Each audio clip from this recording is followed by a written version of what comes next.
Listeners, episode 8, season 3 is now live. If you are looking to build a new home on your land, this is one you do not want to miss. We're here with Vance Perkins, and he is going to be walking us through this process from start to finish, the do's, the don'ts, and what your options are everywhere else in between.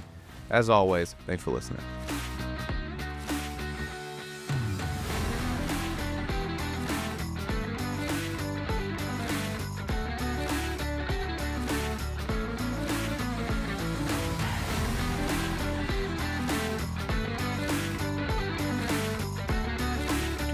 Listeners, we are back, episode 8, season 3, and if you are looking to build your own home on your own land, we have an episode here you don't want to miss. This is Mr. Vance Perkins with WV Construction Group in the house. Talk to you all about it. Vance, how we doing? Good, man. Thanks for having me. Yeah. Tell me, who is Vance Perkins? Who is Vance Perkins? You mean where I came from, how I was raised? All that. Came from Middle Georgia area, went to grade school in Macon, went to Georgia Southern, got a building science degree. Go Eagles. Yeah, came back. My wife's family was from Augusta, so we ended up settling down here. I was working for a big company, a big commercial company out of Middle Georgia at the time. Moved over here, started an office, and then ended up going and working for a big local firm here. After working with them for a little while, but I started this company, I guess back in like 2019 or so. Just started out doing little remods after my son was born. Couldn't really make ends meet the way we needed to, and I just kind of want to make a better life for them. So WV Construction Group, just named after him. So we started with negative $244 in the bank and just kind of ran from there. That's a very specific number. You remember that day? Yeah, I'll always remember that number, man. Yeah, it was a week before COVID rolled out too. Just happened to have a little like home renovation come along after I got my GC license, and just kind of been going from there, just growing and growing. So tell me more about that time of your life. What was that? That's a seeing negative 244 in a bank account will do things to a man. Yeah, it'll make him.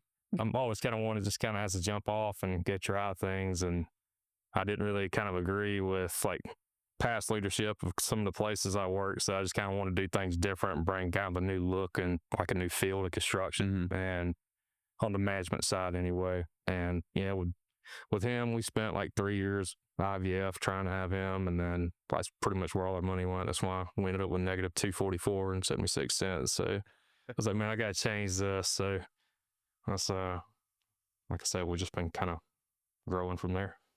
Okay. And now we're on to bigger and better things. And when that's 6 years later. Good God, yeah, time flies. What are we doing these days? What's keeping us busy? I was just building some newer houses. Going around. I think we teamed up with a local company who buys and sells houses. We've been doing some work for them. I'm working directly with a metal building manufacturing company. A lot of people want to do barn-dos these days, so we're helping with that design.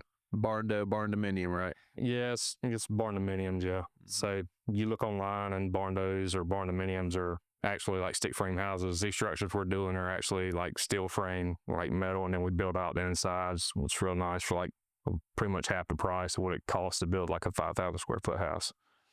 Why? It's just the process of using like this company we work with. They do everything from like the slab and the exterior structure, and then just building out the inside. So really, you're saving money on the exterior veneer of the house and getting actually more space, more bang for the buck, really. So yeah, so what goes into a house versus a barndominium in terms of like the actual construction? What are you losing? What's the trade off here? Well, the constructability is pretty much about the same. I mean, the thing that we do, like with our design process, is we work directly with these companies. So whether they're doing like a brick veneer, you could still do like a brick wainscot or something on some of these buildings, but a lot of people just like that metal building look now.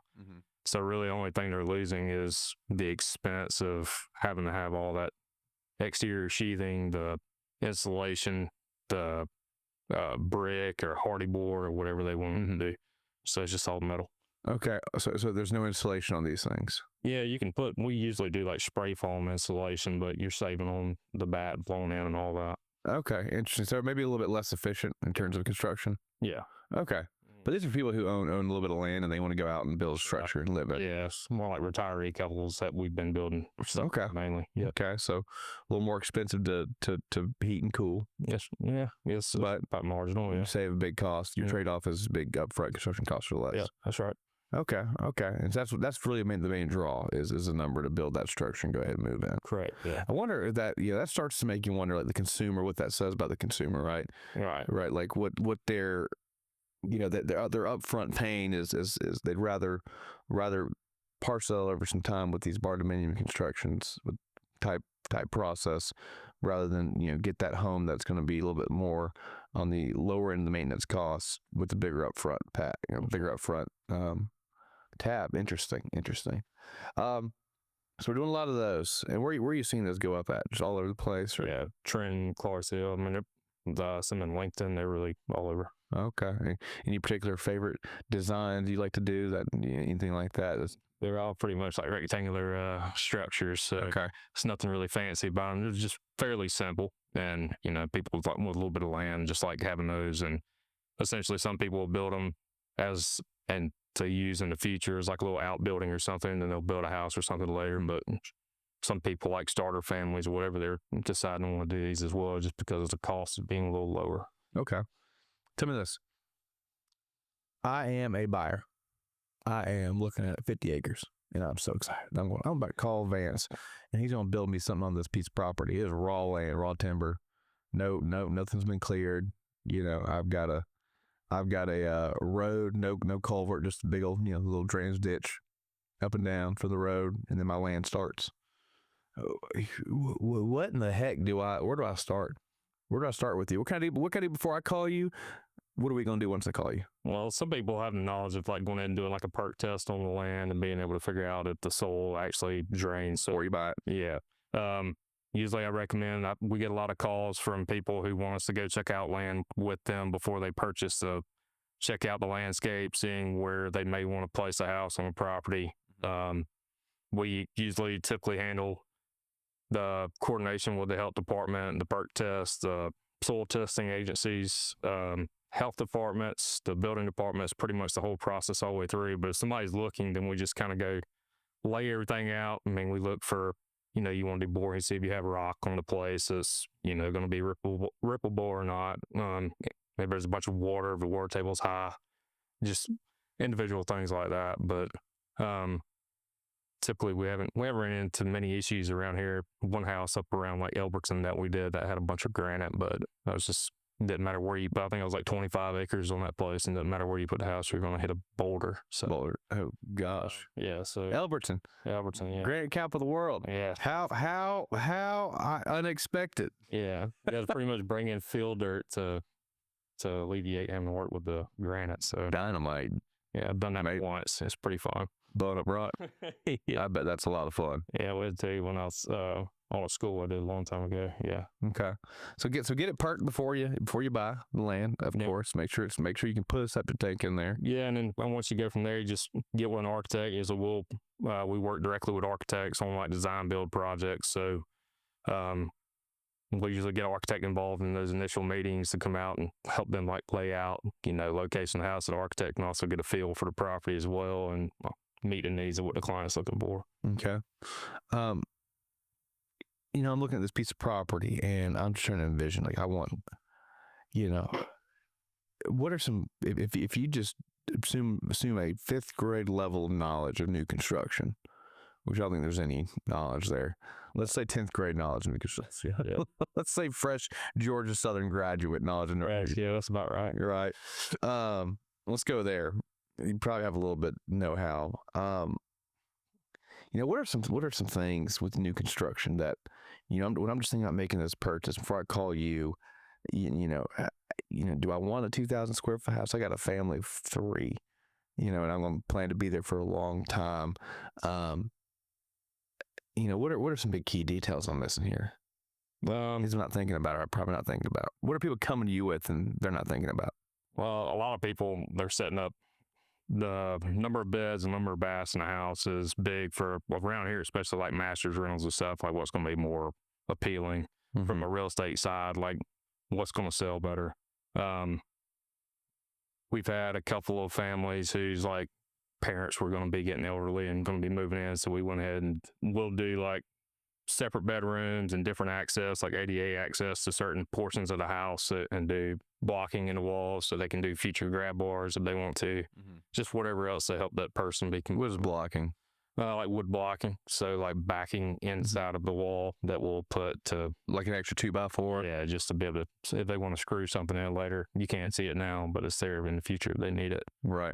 But really, I mean, that's pretty much people are looking at how many kids they have, how many kids they're going to have, and figuring out who may be living with them in the future. Okay. So bit kind of future proofing. You want to do some future proofing there. That's right. Yeah.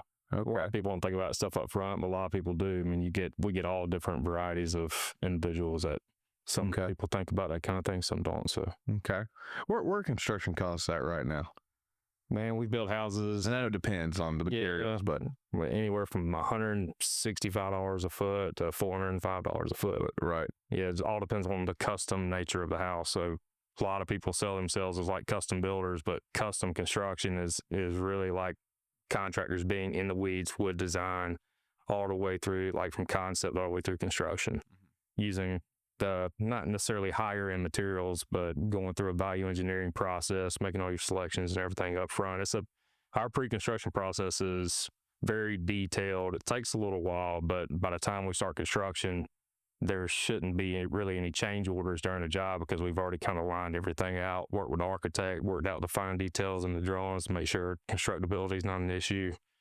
So really the big planning part, if somebody's looking to buy a house, I mean, I would typically, or buy a piece of land and build a house on it, I would recommend it they just go ahead and select a contractor, somebody that's licensed, somebody that can verify through the state, somebody that's pretty reputable, and start working with that contractor and help that contractor lead them through the process from design all the way through construction.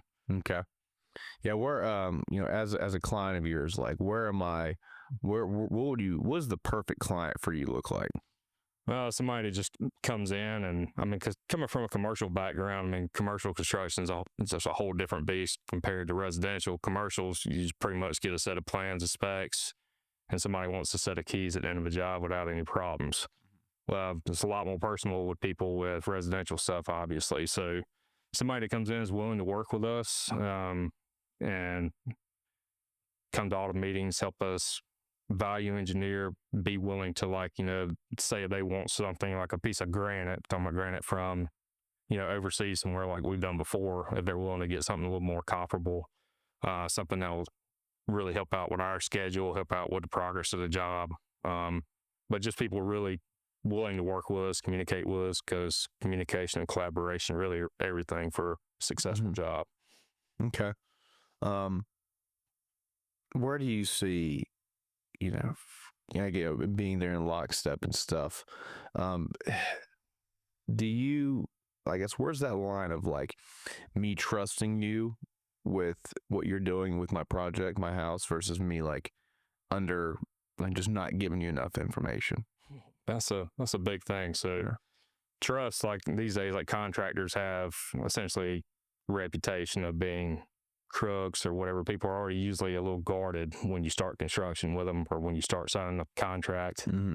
The trust comes with, I think, building that relationship during that pre-construction process. So we don't even charge a fee to do that. We just work up pre-construction the entire way through. We're ready to sign a contract. Just kind of getting to know the people.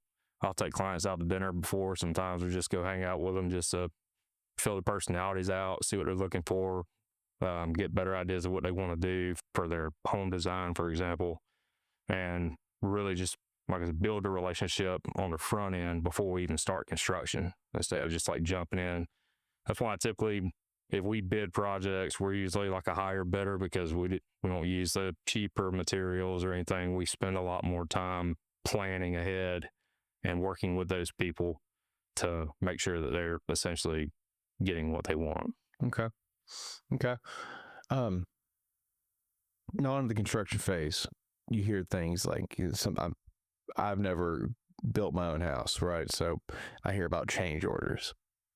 I hear about, there's like kind of whoopsies, like things that I should be thinking about before certain stages get done. And when I'm calling you about about things, sometimes we're just too far past it. Like, it would just change orders in general. So, during the actual construction process, we got this slab poured, right? Or we've got that foundation. We've got the concrete blocks are in. Walk me through some of the key decision-making times, like during the construction of the house. Well, before you can get to the point of slab or anything, like I was talking about, like that planning up front. So, like, for example, we just had this client who had this set of drawings that we were provided with to review. The second floor really wasn't lining up with the first floor. We didn't overlay the structure, like pulled all the dimensions, and essentially the house would have been structurally unstable if it would have been built as it was drawn. So really, we do weekly walkthroughs for clients if they want to do that. That's something that we would write into the contract of, hey, if you want to come out here on a certain date, certain time, somebody from our team will walk the house with you from the point that we pour the slab after we break grounds, before we start framing anything, they want to adjust anything or whatever, shift a little bit. Typically, all that's lined out in the beginning. So the drawings are revised several times to go ahead and meet what they want. But a lot of people just can't see the construction and envision it until they actually see it there. So there's always going to be something that's unforeseen, but our job is to make sure that it's minimal as possible. Okay. So, yeah, because sometimes it's real tough to rewind that clock. Yeah, because change orders, man, they create, they just kind of create anxiety with people, and they just kind of make them a little nervous, and feel like why wasn't that called on the front end, and that's why we just try to alleviate it. I just really don't like having those conversations with people because I feel like I should have caught something. It was legitimate. Right. Yeah. And that's what we have these contracts for, to make sure we're clearly defining. That's right. The responsibilities and who needs to be doing what. Right. Plan ahead up front, man. A change order should be minimal, but you got a lot of guys, like there's companies that will bid jobs. Like that's the reason, like it was hard for us when we were having to bid stuff. Like everything comes from like word of mouth for us now. But guys will like say to draw and show a slab design or show a crawl space. They'll bid it as a slab and then talk the owner into doing a slab, even though the drawings show a crawl space, because we'll price everything based off what a drawing show. So there's guys that will try to cut corners on that, try to underbid everybody just to be able to get the job. That's what's so difficult about, like the trust factor in the construction industry these days is, I mean, there isn't really a lot of honesty on this side of the spectrum when it comes to the contractors and how they go about bidding stuff and how they deal with the owners during construction. Yeah, so. Okay. Yep. Spec homes, construction zoning codes, things like that. Is there a difference? So if I wanted to go out to Appling and build my own house, do I have to adhere to all the spec codes that spec builders have to adhere to for like neighborhoods? Yeah, I mean, but spec homes are also just kind of a different avenue that we don't really dive into, but because I just don't really like that quality of construction unless it's kind of done on our terms, like above builders grade materials and all that. But anywhere you go, any state, so Georgia, South Carolina, you got international building codes, and you also have the local codes that each jurisdiction has their own standards.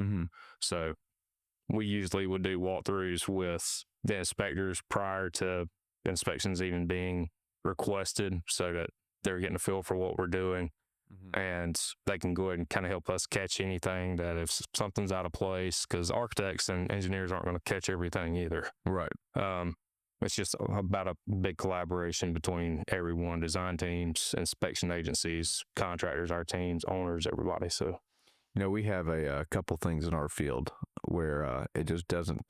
It's funny I when you explain these things to your clients, I basically start off with like, you're going to think this is ridiculous, but this is something we have to do. Right. For example, a mobile home. If there is a wooden step off that mobile home, I've got to go pay someone that is certified to go tell the government that that is a sound, stable structure for the purpose of if someone wanted to add an addition to it above it, like a second floor To a mobile home? to a mobile home, Oh, wow. that it would hold it. Yeah. That's why we send you out to those properties. That's sometimes. right. Yeah, I remember that one. So we can tell the government that is a solid structure that can be built on top of. Yeah. Because people they just do that every day. They build a second floor on top of their mobile home. That's all about shifting liability too, though, man. So It is. that's all that is. Oh my gosh. Anyway, so that being said, are there just some things with building that you just love explaining to your clients? Anything like that? I mean, depends on really like the inspector and the jurisdiction. So, Okay. but typically, man, like the inspectors, whether it's Richmond County, Columbia County, Edgefield, anywhere that we've really worked, they kind of know our process and how we do things. So we really don't have any issues unless there's a new department head that comes in that wants to change some code or something to better fit like his overall goals. Yeah, and for the department. But Anything change in 2026? Nothing too dramatic. Nothing really offhand that I can really think of. Anything dramatic for the last few years? Like nail patterns, like checking nail patterns for sheathing on shingles and stuff. That's no longer required just for one of these local jurisdictions. But we haven't had any big issues. Nothing. You check nail patterns. You go underneath the house and look up through the eye. They get on the deck and check and make sure that your nails are spaced out correctly when they secure the plywood, make sure plywood have clips and stuff like that. But let away with that. I guess they don't want to get on the roof anymore. Except it's too much work. Yeah, some steep roofs, they don't like those. And they don't. The roofers don't like them either. You got a steep roof, you can get out or a flat roof, like a really flat roof. They don't like those either because of TPO. Yeah. Yeah. That's right. You got a flat roof, you got to use a single TPO sheet. You're gonna be paying for that roof. It's gonna be expensive. Okay. So let's talk about finishes here. What are some trends you're seeing? Some things that if I was a new home construction or getting into building my own home, and I wanted this home to be to age well over the next decade or so. What are some cool new things you're seeing on the market? I mean, they're making people want to save money on like flooring, for example. Like they're coming out with some pretty good like LVP flooring that's you can't really tell the difference between the LVP and the hardwood. Really? Everybody's doing a lot of people doing like more brick style houses, like full brick, which is what I always recommend. We never cut corners or don't allow clients to cut corners, so we always make sure that the exterior envelope of the house 100% is going to be secure. Like we use hurricane rated windows. Everything's tight sealed. We do multiple layers of waterproofing above and beyond what's actually required. Yeah, but besides what we're seeing, like even with the cabinets, like locally, I've used a company lately that is, you can't tell the difference in their MDF cabinets and their like solid oak cabinets. Because all the hardware and everything's pretty much the same. No slam closures and all that. So, people love the big kitchens, love the good, like the elaborate entries, and more about that kind of stuff than I would think. But just from a material standpoint, that's kind of what we're seeing. Just a little more quality going into like the flooring that used to be considered like cheap stuff is now really comparable to hardwood. Saves you money. A lot of people have dogs in their houses and stuff now, so you got to tear this thing. They're going to tear them up. Need to be still have to resand them and all that. But yeah, everything's always advancing in the building market when it comes to materials and stuff to use, and everybody gets creative on different kind of like stone deco stuff they can use, or making materials more lightweight for the exterior veneers, so it doesn't really carry as much of a load on a house and stuff like that. New zip systems, instead of using like plywood and building wrap, you can use what's called like a zip system now. We've done on a couple of houses where it's just all pretty much like the green board you'll see over here at that big apartment complex off the exit 1 they're doing now. What's that? Oh yeah, the Hive. Yeah, the Hive. Yeah, you'll see there's like the zip board systems all over those buildings. So okay, what does that look like? That's just a big green board. It's essentially a sheet of plywood that already comes with the building wrap already adhered to it board. And you just have to tape the seams and all the penetrations where you nailed it. Instead of putting it up and wrapping it. Yeah. Exactly. Okay. Interesting. What you have some features in the house. Any interesting new features you're seeing more of? Dog washing pens, I've had little one. doggy baths. Yeah, the recent design I was telling you about with the structural issues, it had like 2 dog baths and like dartboards and stuff. Like the architect, he went above and beyond on like all the Features. yeah, it's just architectural features, I guess is what I would call them. Stuff that doesn't really make sense, just kind of clutters the drawings. But a lot of people doing like bigger patios now, like brick paver patios. If they have a view like over a pond or something on their property, we're doing like big outdoor kitchens and stuff with like roll down screens that can block the sun, keep bugs out instead of having like a big screen porch. And essentially just we'll do roll down screen systems. But a lot of people doing a lot more outdoor kitchens and stuff from what I've noticed lately. People just want to be outside. So, I tell you what, good outdoor kitchen's fun. Yeah, it is. They get dirty as heck real quick. Especially this time of year, pollen and stuff. Oh man, burger tastes funny. Yeah, built-in Rectex and grills, gas grills, and flat top skillets and stuff. And they're pretty nice. I need that spot custom built for my green egg. Yeah. Oh, tell me this. So, what are some things that? What are some good features about a house that you've seen some clients come to you and you're just like, you do not want to do this. Yeah, you do not want to add that to your house. I promise you. Sometimes with design, it'll be some wild stuff. Like it'll show stone in locations like going all the way up to like halfway up even like on a dormer, it'll be halfway up a dormer, and I'm like, man, you don't want to do that. But really, when it comes to things that I would recommend somebody not do, is it all comes down to like the foundation, what the grade looks like on the property. I'd recommend they want to do a slab or a stem wall or a crawl space, because it's not really that much of a difference these days, except for the price when it comes to a lot of people going away from crawl spaces and people are doing more like slab on grade and stuff, because I guess it's kind of like people don't think they're really going to have issues with utilities under a slab, but if you do, you're going to have to saw cut the slab and stuff later. So also tell them to consider that, because things will happen. Like sometimes you have a lot hard to move utilities around on the house with a slab. Yeah. I love crawl space design, but it's just people more that tend to go away from it just with the expense of the floor trusses and everything. It usually costs more than it does for just like block and backfill of dirt for a stem wall, or they're just pouring a monolithic slab. Really? So slab is cheaper? Mm-hmm. Interesting. I always thought crawl spaces were cheaper. No, not these days. No. I haven't seen it in the last like 5 or 6 years. I mean, crawl space is usually more with the spacing of the trusses and depending on the spans of, how wide they need to be from support to support. But interesting. Well, talking about things on the horizon, let's talk about, going forward. You're going to be doing custom home on-site building. Mm-hmm. Okay. Any other big plans? I'm just going to continue, like, we're starting to get a bunch of, renovation work, teaming up with some local guys, flipping some houses we're doing some upgrades for them on several things, and going to continue doing the new custom house builds, continue doing the barn stuff, start transitioning more into commercial, because I'm a licensed general contractor. In Georgia, you have 3 tiers: a residential basic, residential qualifying agent, or a residential light commercial, and then a general contractor. So we're going to start doing more of the commercial stuff and getting back into what I was really used to, because especially with my team, couple guys that we have, they have a commercial background as well. But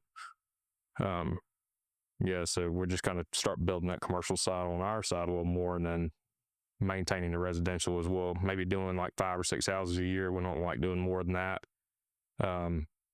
We sort of like have to pick and choose what we want to do, because I learned early on, you really start lacking on quality control, and guys can't be on site every day. Like, I like being on these places personally every day, being able to check things out, at least swing by.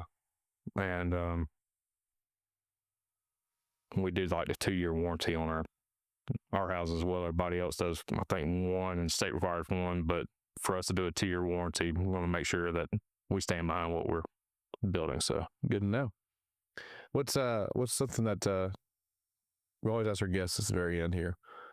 one thing you're most excited about this upcoming year? New picture space. Continued growth. I mean, being an entrepreneur and running a business is tough, especially in construction industry. But I've loved just watching the growth, even going through hard times and pulling out of those. Just always a challenge, and just excited to continue to see where we keep going and where the team leads us, because we've put together a pretty good team so far. I love it. I love to hear. Vance has been good, man. I appreciate you coming on. If I want to call you about some of your services, how do I reach you? You can call my cell phone directly, 706-825-8514, or you can go by 400 West Avenue in North Augusta. We are in the office with a couple guys, so you can come out there, swing in, let us know. Come and kick front door and screaming and yelling. That's right. But yeah, main things do that.